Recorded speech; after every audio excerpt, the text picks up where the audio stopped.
Now turn to Section 3.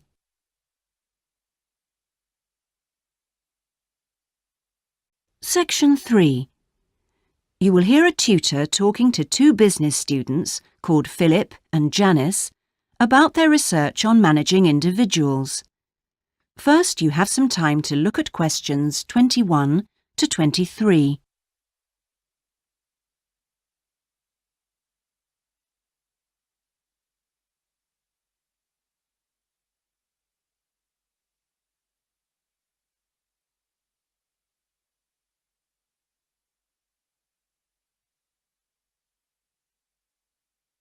Now listen carefully and answer questions 21 to 23.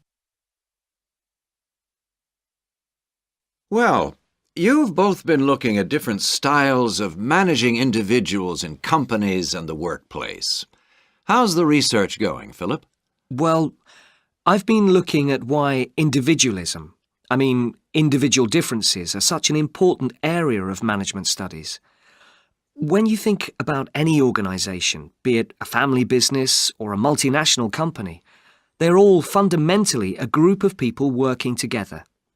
But it's what these individuals contribute to their places of work that makes you realise how important they are. Of course, they bring different ideas, but it's also their attitudes and their experiences of learning. Diversity is important in these areas too. So why do people behave so differently from one another at work? There are lots of reasons, but research has shown that a lot of it comes down to personality. And the other factor is gender. It's a well-known fact that men and women do lots of things in different ways, and the workplace is no different. Did you look at the effects of this variation on companies? Yes, I did. On the positive side, exposure to such diversity helps encourage creativity, which is generally an asset to a company. But unfortunately, individual differences are also the root of conflict between staff, and they can lead to difficulties for management, which can sometimes be serious. Before you hear the rest of the conversation, you have some time to look at questions 24 to 30.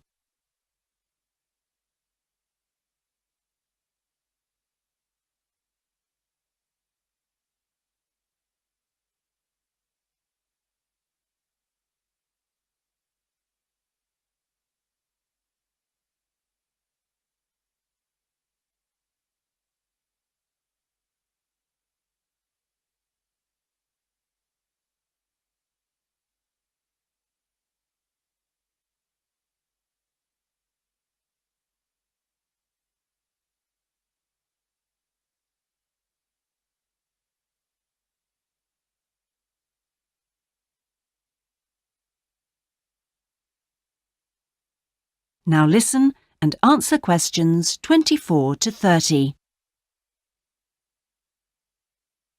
Thanks, Philip.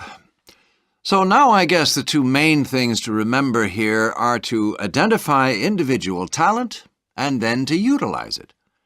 So, Janice, you were looking at identifying different talents in workers. Do you think this is easy for managers to do?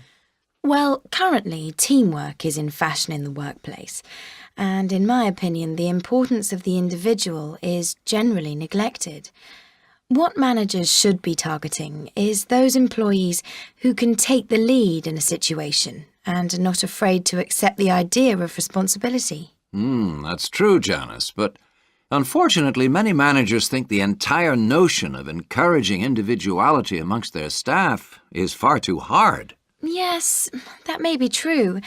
But I think one of the most important tasks of managers is to consider the needs of the individual on one hand and group cooperation and conformity on the other.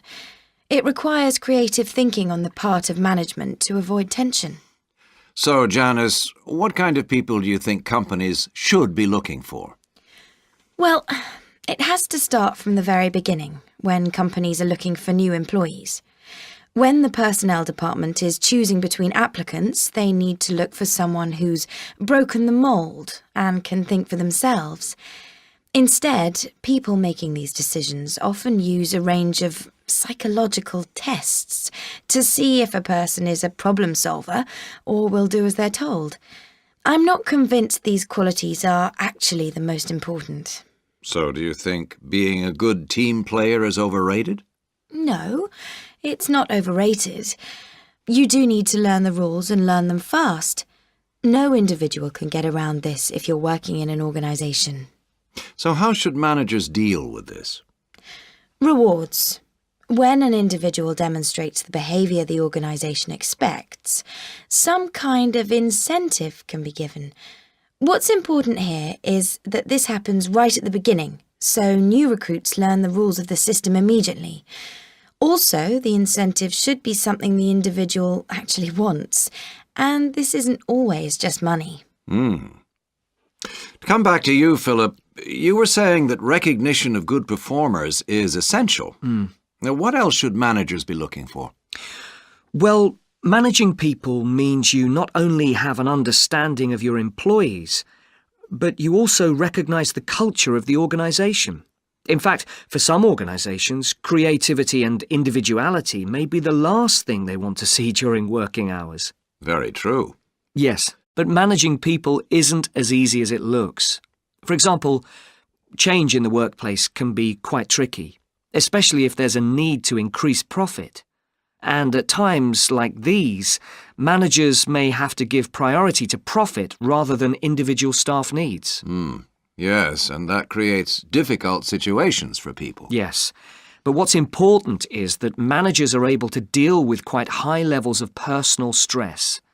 During times of change, they should be thinking not only about the strain on their staff, but take time out to think of themselves. Absolutely. So, what are the implications of that? That is the end of section 3. You now have half a minute to check your answers.